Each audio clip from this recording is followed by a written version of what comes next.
പ്രിയ ദൈവത്തിൻ്റെ അതിപരിശുദ്ധ നാമം വാഴ്ത്തപ്പെടുമാറാകട്ടെ.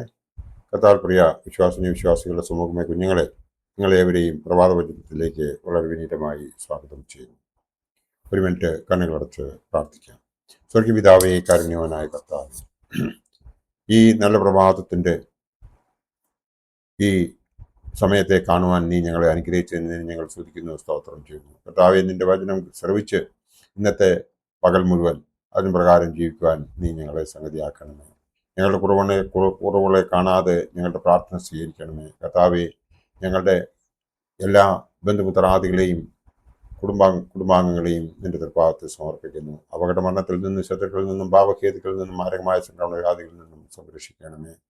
കർത്താവേ, ഞങ്ങളുടെ ഭവനങ്ങളിൽ നിന്നും ദൂരെയായിരിക്കുന്ന കുഞ്ഞുങ്ങളെയും ഞങ്ങളുടെ എല്ലാ ബന്ധുമിത്രാദികളെയും നിന്റെ തൃപ്പാദത്തിൽ സമർപ്പിക്കുന്നു. കർത്താവെ, അവരെവിടെയായിരുന്നാലും വളരെ സന്തോഷത്തോടുകൂടി അവിടെ ജീവിക്കത്തക്കവണ്ണം അവരെ അനുഗ്രഹിക്കണമേ. അവരുടെ കുറവുകളെ കാണാതെ ഞങ്ങളുടെ പ്രാർത്ഥന സ്വീകരിച്ച് അവരെ നീ അനുഗ്രഹിക്കണമേ. കർത്താവെ, യോബിൻ്റെ പ്രാർത്ഥന സ്വീകരിച്ച് അവൻ്റെ കൂട്ടുകാർക്ക് നീ അനുഗ്രഹം പ്രദാനം ചെയ്തതുപോലെ, കർത്താവെ, ഞങ്ങളുടെ കുറവുകളെ കാണാതെ ഞങ്ങളുടെ പ്രാർത്ഥന സ്വീകരിച്ച് അവർക്ക് നീ അനുഗ്രഹങ്ങൾ പ്രദാനം ചെയ്യണമേ. കർത്താവെ, നിന്റെ മക്കളായി ജീവിക്കുവാൻ ഞങ്ങളെ സംഗതിയാക്കണമേ. കർത്താവെ, ഞങ്ങൾക്ക് കിട്ടുന്നതായ എല്ലാ കൃപാവരങ്ങൾക്കും വേണ്ടി നിന്നെ സ്തുതിക്കുന്നതിനും സ്തോത്രം ചെയ്യുന്നതിനും ഞങ്ങളെ അനുഗ്രഹിക്കണമേ. ഞങ്ങൾ മനുഷ്യഹിതം അനുസരിച്ച് ചിലപ്പോഴൊക്കെ മറന്നുപോകുന്ന കർത്താവെ, ഞങ്ങൾ ഏത് കാര്യം ചെയ്യുന്നതും നിന്നെ ഓർത്ത് നിന്റെ തൃപ്പാദത്തെ സമർപ്പിക്കുവാൻ ഞങ്ങൾ ആഗ്രഹിക്കുന്നു. കർത്താവെ, അതിന് ഞങ്ങൾക്ക് ഇടയാകത്തോക്കണം നീ ഞങ്ങളെ അനുഗ്രഹിക്കണമേ. ഞങ്ങളുടെ ഓർമ്മ ശക്തി വർദ്ധിപ്പിക്കണമേ. ഞങ്ങളെല്ലാവരെയും ഒരിക്കൽ കൂടി നിന്റെ തൃപ്പാദത്തിൽ സമർപ്പിക്കുന്നു. നിന്റെ ഹിതം പോലെ ഭവിക്കട്ടെ എന്ന് ഞങ്ങൾ ആഗ്രഹിക്കുകയും പ്രാർത്ഥിക്കുകയും ചെയ്യുന്നു. ഞങ്ങളുടെ ഈ എളിയ പ്രാർത്ഥന രാജാവും നബിയുമായ ദാവീദിന്റെ പ്രാർത്ഥനകളെ സ്വീകരിച്ച പോലെ നീ കൈക്കൊള്ളണമേ. ആമീൻ. ഇന്ന് ധ്യാന വിഷയമായി ഞാൻ കൊണ്ടുവന്നിരിക്കുന്നത് ദൈവത്തിൻ്റെ അമൂല്യമായ വ്യവസ്ഥ. ദൈവത്തിൻ്റെ അമൂല്യമായ വ്യവസ്ഥ. നമുക്ക് ഏവർക്കും അറിയാവുന്നതുപോലെ വിശുദ്ധ മത്തായി ശ്ലീഹായുടെ രക്ഷാസുവിശേഷം 5, 6, 7 അധ്യായങ്ങൾ നമുക്ക് ഏവർക്കും അറിയാം അത് എന്ത് ആണ് എന്ന്. അതായത് കർത്താവായ യേശു ക്രിസ്തുവിൻ്റെ ഗിരിപ്രഭാഷണം ആണ് അതിൽ നാം കാണുന്നത്. ഈ 3 അധ്യായങ്ങളിലൂടെ ടോട്ടലായി ഉള്ളത് 111 വാക്യങ്ങൾ ആണ്.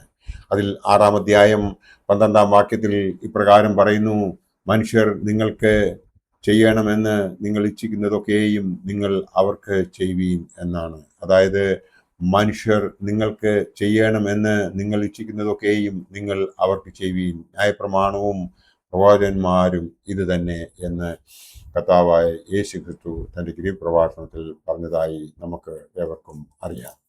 അതായത് ഈ ലോകത്തിൽ നാം ജീവിക്കുമ്പോൾ നമ്മൾ ആഗ്രഹിക്കുന്നത് മറ്റുള്ളവരെല്ലാവരും എന്നെ നമസ്കരിക്കുകയും മറ്റുള്ളവരെല്ലാവരും എന്നെ റെസ്പെക്ട് ചെയ്യുകയും മറ്റുള്ളവർ എന്നെ കാണുമ്പോൾ ചിരിച്ചുകൊണ്ട് സംസാരിക്കുകയും ഒക്കെ ചെയ്യണമെന്നാണ്. എന്നാൽ നമ്മൾ എത്ര പേരെ കാണുമ്പോൾ അവരോട് ആത്മാർത്ഥമായി ചിരിച്ചുകൊണ്ടടുത്ത് അവരെ വിഷ് ചെയ്യുകയും അവരെ റെസ്പെക്ട് ചെയ്യുകയും ചെയ്യുന്നുവെന്ന് നാം നമ്മോട് തന്നെ ചോദിക്കേണ്ട കാലത്താണ് നാം ജീവിക്കുന്നത്. എല്ലാവരുടെയും വിചാരം ഞാൻ ടേക്ക് ആൻഡ് ഗീവ് റെസ്പെക്ട് എന്ന് ഇംഗ്ലീഷുകാർ പറയുന്ന ആ പ്രവണതയാണ് എല്ലാവരിലും ഉള്ളത്. എന്നാൽ നമ്മുടെ കർത്താവായ യേശു ക്രിസ്തു നമ്മെ പഠിപ്പിച്ചത് ഗീവ് ആൻഡ് ടേക്ക് റെസ്പെക്ട് എന്നാണ്. ആദ്യം നമ്മൾ കൊടുക്കുക, പിന്നീട് സ്വീകരിക്കുക. നമ്മൾ എന്ത് വിതയ്ക്കുന്നുവോ അത് തന്നെയായിരിക്കും നമ്മൾ കൊയ്യുന്നത്. നമ്മൾ നല്ല പ്രവൃത്തികൾ ചെയ്യുന്നുവെങ്കിൽ നമുക്ക് നല്ല പ്രവൃത്തികൾ അതിന് പ്രതിഫലമായി തിരിച്ചു കിട്ടും.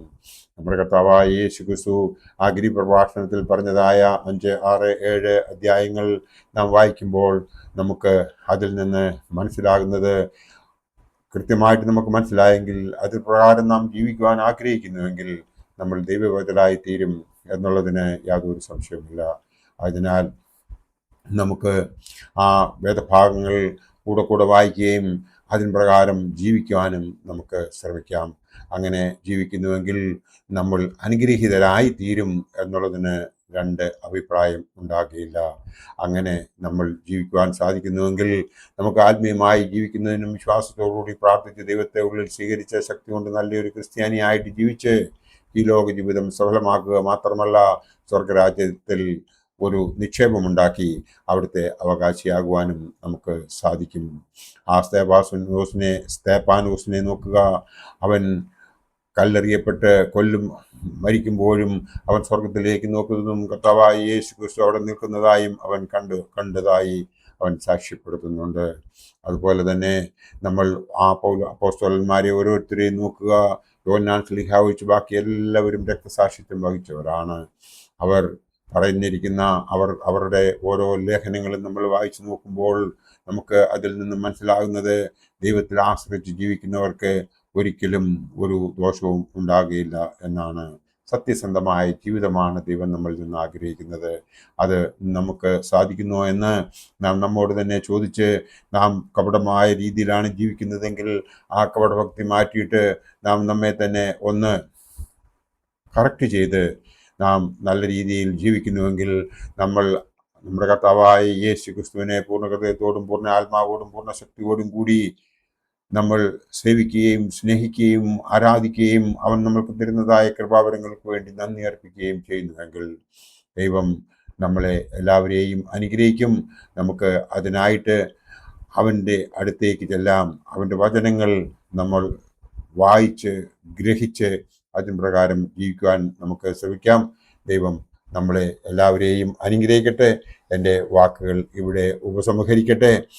ദൈവത്തിൻ്റെ ആ അമൂല്യമായ വ്യവസ്ഥ മനസ്സിലാക്കി നമ്മൾക്ക് ആര് എന്തെങ്കിലും ചെയ്യണമെന്ന് ആഗ്രഹിക്കുന്നത് നമ്മൾ അവർക്ക് ചെയ്യുവാൻ വേണ്ടി ദൈവം നമ്മളെ അനുഗ്രഹിക്കട്ടെ. നന്ദി, നമസ്കാരം.